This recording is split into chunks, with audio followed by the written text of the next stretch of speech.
तो hello friend, नमस्कार। कैसे हो आप लोग? सब ठीक होंगे। मैं भी इस वक्त ठीक हूँ। तो फ्रेंड, हम इस वक्त संजौली के ढली टनल में हैं, जो नई वाली टनल बनी हुई है। तो इसका उद्घाटन हो चुका है। तो इसमें अभी बस गाड़ियाँ भी चल रही हैं, हम भी जा रहे हैं। तो फिर आप देखिए कितनी अच्छी ढंग से तैयार हो चुकी है। बहुत ही खूबसूरत बनाई गई है। तो आप देख भी सकते हैं कितनी प्यारी बनी हुई है।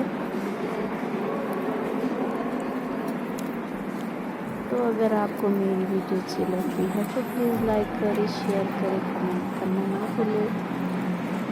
मैं आपको ऐसे ऐसे नई वीडियो लाती रहूँगी। ये हमारी संजौली ढली टनल है शिमला। आप देख भी सकते इस वक्त इसमें लोग भी जा रहे हैं।